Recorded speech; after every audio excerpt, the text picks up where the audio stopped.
François Hollande, quel président comptez-vous être? Un président qui, d'abord, respecte les Français, qui les considère.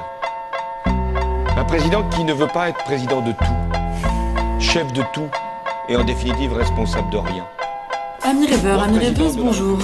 On vous retrouve aujourd'hui pour un Élysée-moi un peu particulier. Déjà parce qu'on va parler d'un candidat qui a priori n'est pas le vôtre. Oui, c'est à toi que je m'adresse, toi le futur contrôleur de gestion au fond de la salle.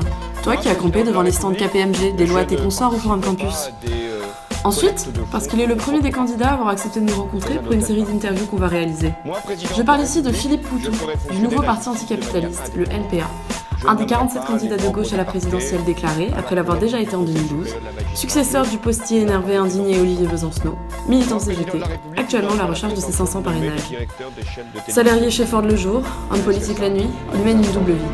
Parce qu'il est le héros que Gotham mérite, pas celui dont on a besoin aujourd'hui, alors nous le pourchasserons. Parce qu'il peut l'endurer, parce que ce n'est pas un héros, c'est un gardien silencieux, qui veille et protège sans cesse, c'est le Chevalier Noir. Cette interview a été réalisée à Montreuil, au siège du NPA par notre envoyé spécial, Sorn, courant janvier. Et d'ici là, on vous retrouve très vite, avec enfin des candidats de droite, parce que maintenant c'est bon, on a joué la carte du pluralisme politique, mais assez déconné, on a des intérêts à préserver.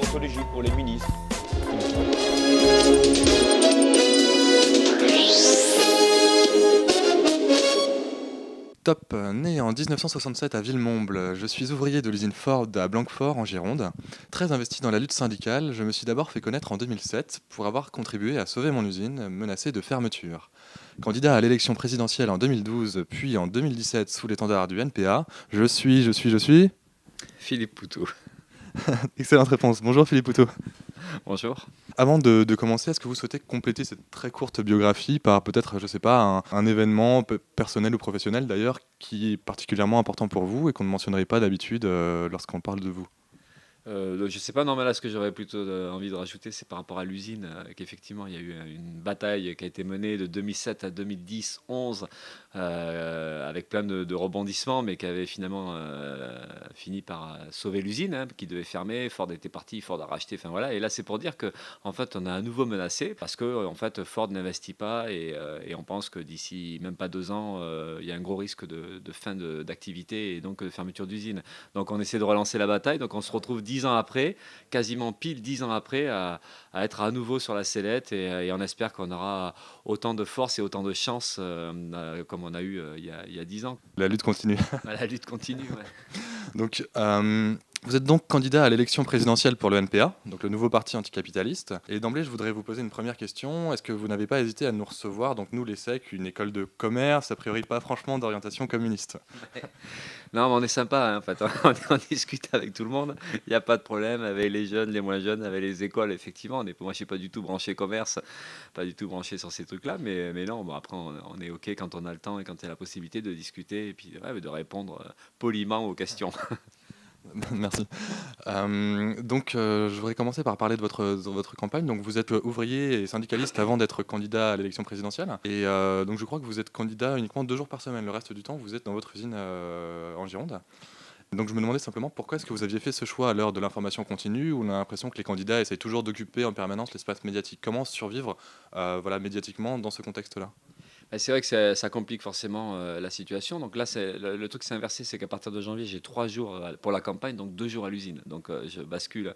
Et puis si on arrive à avoir les 500 parrainages, donc à partir de fin mars, les 5 semaines de campagne officielle, je serai évidemment intégralement disponible pour la campagne. Mais le choix depuis donc plusieurs mois de faire à la fois la moitié à l'usine et puis l'autre moitié dans la campagne, ou à peu près ça, c'est parce que j'arrive pas à imaginer plusieurs mois sans être du tout à l'usine avec mes collègues. Donc voilà, ça paraît assez difficile psychologiquement. Donc en fait, il y a besoin d'un point d'attache, de rester au boulot. Et puis c'est aussi la vie privée. Il y a donc il y a ça. Et puis après, il y a aussi le fait que je le disais tout à l'heure, on a une bataille à mener et donc on a une activité quotidienne dans l'usine pour essayer de mobiliser les collègues. En tout cas, voilà, il y a des tracts, il y a plein de choses à faire et c'est vrai que c'était inimaginable que je sois plus dans l'usine, ne serait-ce que plusieurs mois d'affilée. Voilà, donc voilà, c'est ce qui explique ça. Puis après, en même temps, c'est des contraintes parce qu'effectivement, on a moins de disponibilité pour la campagne. Bon, après, je suis pas tout seul, il y a des camarades. Mais c'est des contraintes qu'on accepte aussi parce qu'on a envie aussi de dire que faire de la politique, c'est pas forcément d'une manière professionnelle, même temporairement. Bon, ok, il faut de la disponibilité, mais en même temps, il faut arriver à à gérer les deux. On a une vie normale et on veut aussi à la fois continuer ce qu'on fait et puis en même temps porter la parole dans cette élection-là. D'accord, mais du coup, justement, vous parliez des 500 signatures donc, que vous devez réunir pour être candidat officiel à l'élection présidentielle. Vous avez déjà dit dans plusieurs interviews que vous aviez du mal à les recueillir. À quoi est-ce que c'est dû, à votre avis? Parce que vous ne pensez pas qu'aussi, de la part des élus, il y a une certaine confusion entre peut-être votre programme et celui d'autres candidats classés à gauche, comme par exemple les candidats de Lutte ouvrière ou de Jean-Luc Mélenchon? Moi, je pense pas qu'il y ait un problème de confusion de programme, même si beaucoup d'élus doivent ignorer dans le détail ce qu'on défend les uns et les autres. Donc, mais c'est pas ça le problème. Enfin, on pense pas. Nous, ce qu'on essaie de mettre en avant, c'est d'abord une loi électorale qui est pour nous antidémocratique, parce que de toute façon, l'objectif, c'est de filtrer. Alors pourquoi pas, pour éviter d'avoir 200 candidats, ou des gens, des foudingues et tout ça, bon, on peut comprendre. Sylvain Duris, par exemple. Ouais, ou d'autres. Enfin voilà, il y a toujours eu des gens qui. Donc on peut comprendre, et ça paraît logique, mais quand ça en vient à filtrer des partis politiques, même petits, même minoritaires, et qui représentent en plus une idée différente et même un camp social différent que ceux auxquels on a droit habituellement. Donc là, ça devient un vrai problème. Donc il y a une loi, bon après elle se modifie, et puis c'est vrai qu'au fil des années, à chaque fois qu'il y a une modification de la loi, on s'aperçoit que c'est un peu plus dur, que ça renforce le filtre, un peu comme si, ah merde, ils sont passés, donc la prochaine fois, il faut essayer de faire en sorte qu'ils passent pas à travers les mailles du filet, quoi. Donc il y a ça, mais après on a un autre problème, à notre avis, c'est celui qui est le plus important aujourd'hui, c'est que c'est la question médiatique. On n'est pas du tout médiatisé. Alors, on est habitué d'une certaine manière à être peu médiatisé. Mais là, ce qui est assez extraordinaire, et même ça devient très grossier, c'est que par exemple, depuis que nous, le NPA, on a dit, voilà, on a un candidat, donc ça date de fin mars 2016, il y a eu quasiment zéro invitation du candidat sur les grandes chaînes publiques, télévisuelles ou radio. Et ça, ça n'est jamais arrivé. Je suis passé plus dans les médias en 2015, en 2014, entre deux campagnes, que la période, donc avril jusqu'à aujourd'hui.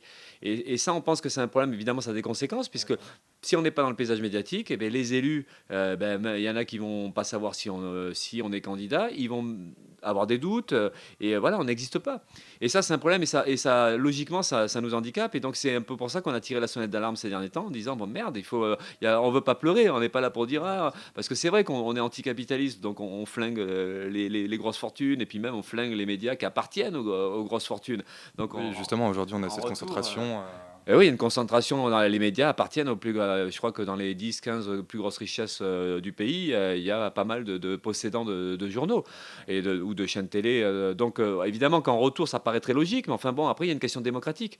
Et nous, on tient à dire qu'il y a un problème démocratique, et puis voilà, on pense que c'est légitime qu'à un moment donné, on parle de nous, et puis on se fasse entendre, et puis voilà, c'est ça, il faut jouer le jeu jusqu'au bout. Il y a une candidature à la présidentielle, il y a des candidats, il y a une loi qui dit qu'on peut le faire. Donc voilà, et c'est pour ça on pense qu'aujourd'hui, c'est le plus gros problème. Et donc vous parlez de tirer la sonnette d'alarme justement, mais donc quelle est votre stratégie médiatique, on pourrait dire, pour tirer un peu la couverture à vous sans tomber dans le buzz facile, ce genre de choses que j'imagine vous refusez? Ouais, nous on n'est pas bon en stratégie, ou on manque d'idées certainement, et on est un peu démunis par rapport à ça. Là, ça fait un moment qu'on voit bien la difficulté qu'on a, qu'on voit bien le fait qu'on ne parle pas de nous et tout ça. Et quoi faire, comment faire, voilà. Donc nous, on se dit toujours, bon, c'est comme ça repose sur nous, on va bosser. Donc on va voir les maires, on fait des équipes, enfin, on fait tout ce boulot-là. Et c'est vrai qu'à un moment donné, on se dit, mais merde, qu'est-ce qu'on pourrait faire pour qu'il y ait quelque chose qui nous aide un petit peu quand même, parce que on dépense beaucoup d'énergie à ça. Et puis, il n'y a pas de raison qu'on ne puisse pas, des fois, trouver des idées qui nous aiderait. Et voilà, donc je pense qu'on a du mal à trouver ça, mais bon, on essaie de faire. C'est pour ça qu'on a fait des conférences de presse, on a fait un petit clip en fin d'année sur la question de la souscription avec Olivier Besancenot, et c'est un peu décalé, enfin comme on avait fait les clips de campagne il y a 5 ans, avec un peu d'humour. Il y a des camarades qui ont tenté un site fan de Poutou, une page Facebook. Voilà, c'est des petits trucs qu'on tente, parce que c'est aussi une manière de montrer qu'on existe, avec un peu de dérision, parce qu'il ne s'agit pas de dire qu'on est super fort, super bien et tout ça, mais quand même, quelque part, on a des idées qui valent le coup d'être défendues, enfin, d'être entendues en tout cas, parce que la critique du système capitaliste, ça serait bien quand même qu'elle s'entende, qu'on puisse discuter des politiques actuelles et puis des richesses qui existent, des moyens qui existent, et de pourquoi ça se passe comme ça, pourquoi il y a 6 millions de pauvres, pourquoi il y a 8 millions de pauvres et pourquoi il y a 6 millions de chômeurs ou de précaires, et que d'un autre côté, on voit des milliardaires comme Arnaud, Muliez et tout ça. Donc ça fait poser question quand même de est-ce qu'il n'y a pas une autre organisation économique et sociale qui est possible? Est-ce qu'on ne pourrait pas prioriser l'urgence sociale et puis combattre le chômage et combattre la pauvreté ou la précarité ou défendre la santé plutôt que de prioriser le revenu des actionnaires à travers les dividendes et tout ça. Enfin voilà, donc on a envie de critiquer ce système et puis critiquer la façade du système. Pourquoi on n'a que des politiciens, des anciens ministres? Pourquoi on n'a que des gens qui sont riches ou bien liés au camp des riches, qui sont là, qui paradent à la télévision, et qu'il y a très rarement, exceptionnellement, des gens d'en bas, même des militants associatifs, on ne parle pas pour nous NPA, mais des militants syndicalistes associatifs ou des militants de la gauche radicale, ça apparaît pas. Donc tous ces problèmes-là, on a envie de les poser, on a envie de dire il y a un truc qui ne va pas du tout. Alors, justement, vous parliez de différents candidats à l'élection présidentielle. Donc, justement, à leur propos, j'aimerais lancer une interview vrai ou faux, si vous voulez bien. Donc, je vais vous proposer une série d'affirmations exactes ou farfelues, à laquelle vous me répondrez, donc vrai ou faux, avant éventuellement de développer. Donc, première question ou première affirmation, vous aviez d'emblée refusé l'idée d'une grande primaire de gauche ouverte à tous les candidats disons, du Parti radical au NPA. Est-ce que c'est vrai ou est-ce que c'est faux? C'est vrai. Là, j'explique, là, de suite. On nous a pas demandé l'avis, mais nous, on n'était pas du tout d'accord avec ça, parce que de toute façon, la gauche, c'est un terme qui veut dire quoi? Parce que si on inclut, enfin, pour nous, déjà, le Parti socialiste, il n'est pas de gauche. Et Macron n'est pas de gauche, mais d'ailleurs, lui, je crois qu'il s'en revendique pas spécialement. Et non, c'est tout n'importe quoi dedans, on n'est pas d'accord. Nous, au contraire, on aimerait bien clarifier des choses. On pourrait justement faire le bilan de ce que c'est que cette gauche gouvernementale. Depuis Mitterrand, les gens n'ont pas connu Mitterrand, mais enfin, moi, je l'ai connu. Mitterrand, Jospin, et puis donc Hollande. On a 3 passages de la gauche au gouvernement. Et à chaque fois, ça a été catastrophique, parce que les promesses n'ont pas été tenues. Ça a été reniement de toutes les idées de gauche, destruction des services publics, attaque sociale en série, et même y compris par rapport au racisme ou par rapport aux sans-papiers, par rapport aux migrants. La gauche s'est comportée d'une manière détestable, comme la droite peut le faire.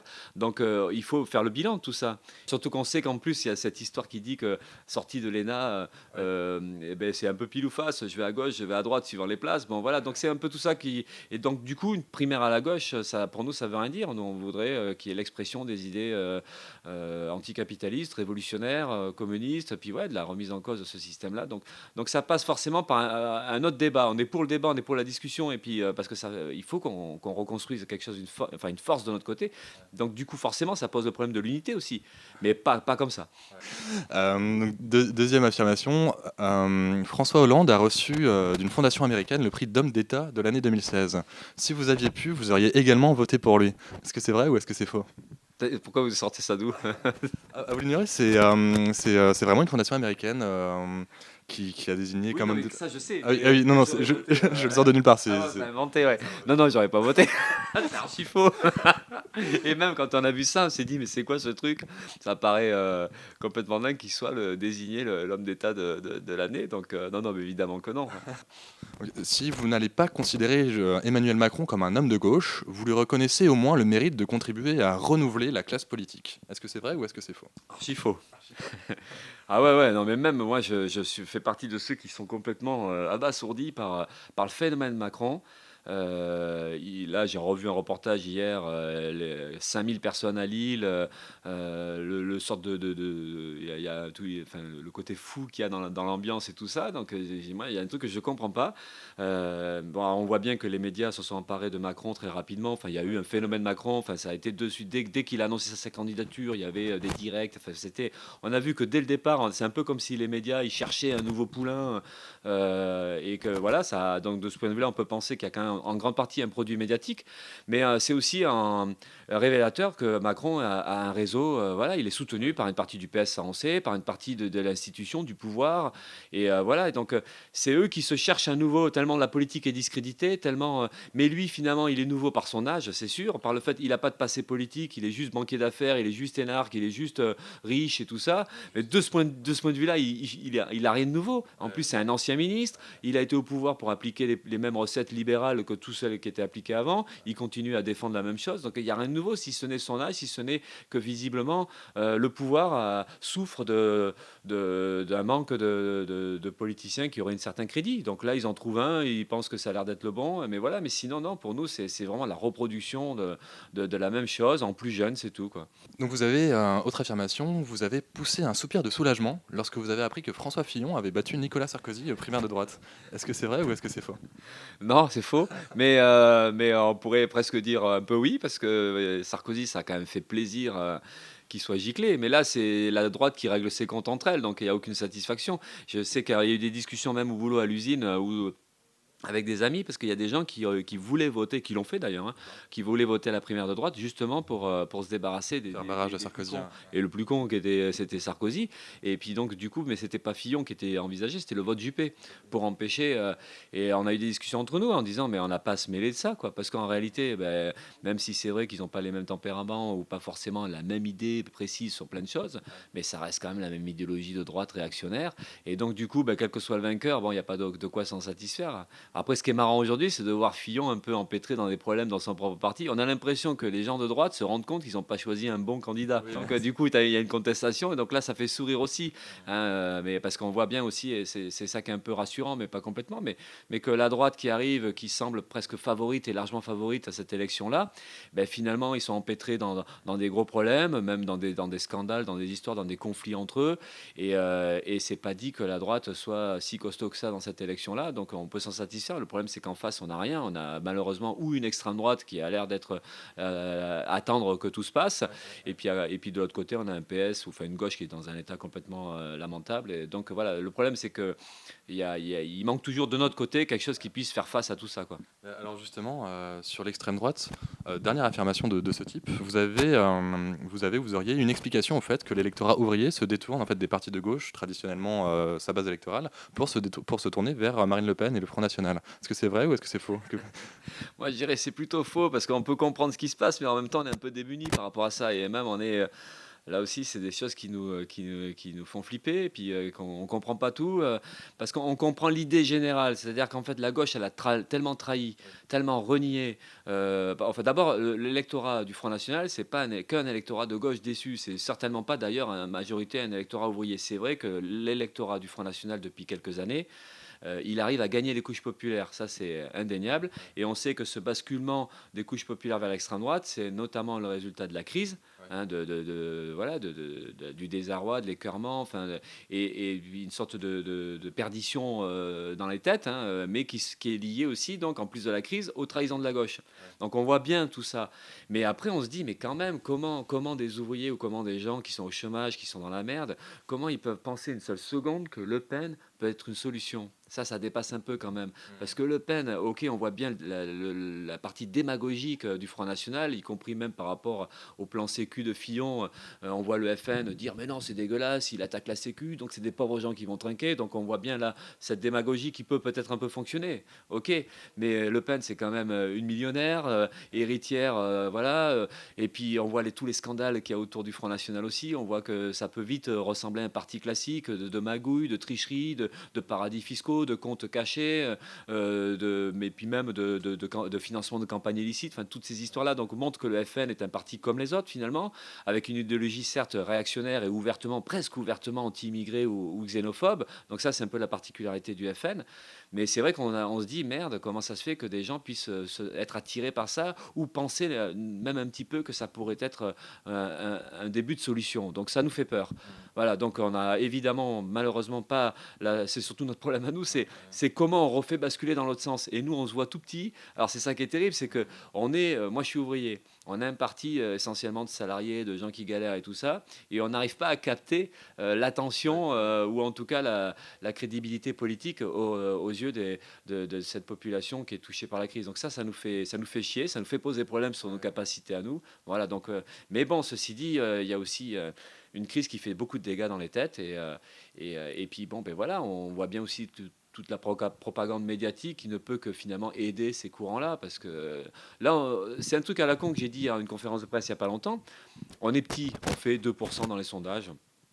Ça, c'est pas, on reconnaît tout ça. Mais je répondais à une question, parce qu'on nous dit, ouais, vous êtes petit, bon, voilà, vous êtes impuissant, machin. Je dis, ouais, mais il faudrait tester. Si on passait dans les médias autant que les autres, ou presque autant que les autres, on va pas dire égalité parfaite. À longueur de journée, s'il y avait une parole anticapitaliste, si le soir à BFM, dans les débats, dans les chroniqueurs, il y avait une parole révoltée, tout ça, c'est obligé que il se passe quelque chose dans la tête des gens. C'est obligé qu'il y a quelque chose qui change. Et donc voilà, et c'est aussi le résultat de ça, quoi. D'accord. Merci de vous être prêté au jeu du vrai ou faux. Donc, je voudrais du coup me concentrer un peu sur votre programme qu'on a déjà évoqué. Hein. Mais si vous le voulez bien, je voudrais dresser le portrait chinois de votre programme. Donc, première question, si vous deviez me résumer votre programme en une mesure, laquelle serait-elle? Ah, c'est difficile. Ah ouais, on me le demande souvent. Nous, on dirait la première des urgences, ce serait l'interdiction des licenciements. Par rapport au chômage. Ouais. Alors là, c'est une mesure couplée, mais c'est la réduction du temps de travail, les 32 heures. Voilà. Mais après, c'est difficile parce qu'une mesure en implique une autre, et la réponse à l'urgence, enfin, à la misère, à la pauvreté ou à la précarité, c'est forcément plusieurs choses. On pourrait dire un bouclier social pour reprendre un terme du gouvernement Sarkozy, mais parce que nous, on pense que l'urgence, c'est le chômage. Donc, on nous dit qu'il n'y a pas assez de travail pour tout le monde, et il faudrait l'accepter. Voilà, c'est comme ça. Il y a la révolution numérique, la révolution robotique. Donc, écoutez, ok, mais nous, on s'en fout un peu. S'il n'y a pas de travail pour tout le monde, c'est pas le problème. Enfin, s'il n'y a pas assez de travail, après, on partage. Et on réduit le temps de travail, parce que nous, on est très contents. Si j'ai de bosser que 2-3 jours par semaine, tant mieux. Mais c'est là où c'est un problème de qui dirige la société. Et pourquoi donc notre programme, dans le fond, c'est ça. C'est que finalement, au bout du compte, nous, on dit, l'économie, s'ils ne sont pas capables d'en faire quelque chose qui permette à la population ou à l'humanité de progresser, il faut qu'ils arrêtent. Et changer de modèle. Ouais, il faut changer de modèle. Et donc, très bien. Si vous deviez le résumer en un mot, peut-être. Là, c'est ou deux, ou trois. Ouais, c'est ça. Mais c'est révolte, et puis en même temps la révolte, et puis le côté progrès social. Progrès social, ouais. Si vous deviez le résumer en un chiffre, par exemple François Fillon a les 500 000. Ah oui, ce serait alors zéro chômeur, zéro pauvre, zéro pauvre. Si vous deviez le résumer en un animal. Voilà, je suis incapable. Qu'est-ce qu'il peut y avoir, quoi. Après, il faut trouver un animal, il faut trouver pourquoi, évidemment. On ne va pas dire un animal au hasard. Non, là, j'ai vraiment pas d'inspiration. C'est pas grave. Je suis désolé, vraiment. Pour conclure un petit peu, si vous aviez un message à faire passer aux étudiants de l'ESSEC et aux étudiants d'école de commerce en général, lequel serait-il? Je vais reprendre une phrase, je crois que c'est Proudhon qui disait ça, le commerce c'est le vol. Et voilà, nous on est...